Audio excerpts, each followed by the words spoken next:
রাজনীতি হলো running mate হিসেবে থাকতে হবে।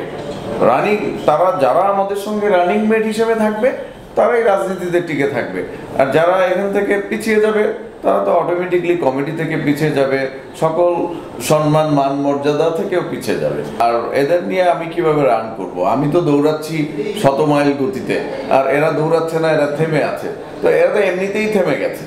সুতরাং এরা যদি মূল ধারার সঙ্গে সম তালে দৌড়াতে না পারে তাহলে তো এরা এমনি পেছনে চলে যাবে, এবং চলে গেছে অলরেডি। কারণ দলের এই পদ পদবি হলো মর্যাদার একটা বিষয়।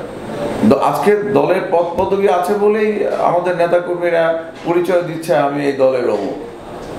আমার আমার একটা সামাজিক মর্যাদা তৈরি হয়েছে, আমার একটা রাজনৈতিক গুরুত্ব তৈরি হয়েছে, একটা সামাজিক গুরুত্ব তৈরি হয়েছে। দলের এই পদ পদবি দেওয়ার কারণেই কিন্তু সে এই গুরুত্বপূর্ণ ব্যক্তিতে পরিণত হয়েছে। সুতরাং সে যদি কাজ না করে তাহলে তো অবশ্যই তার গুরুত্ব আস্তে আস্তে কমতে থাকবে, আর গুরুত্ব যার কমে যায় দল তাকে এমনিতেই স্যাক করে দেয়।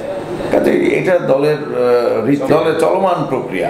আমরা আন্দোলন সংগ্রামে ছিলাম বলেই তো আজকে দলের দায়িত্ব পেয়েছি।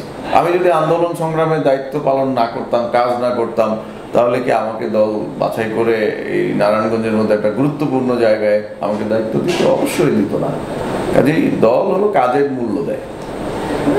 যারা কাজ করছে, এখনো যারা মূল্যায়িত হয় নাই, তারা অবশ্যই এখনো কাজ করছে, ধৈর্য ধরছে, এবং তাদের অবশ্যই মূল্যায়ন হবে।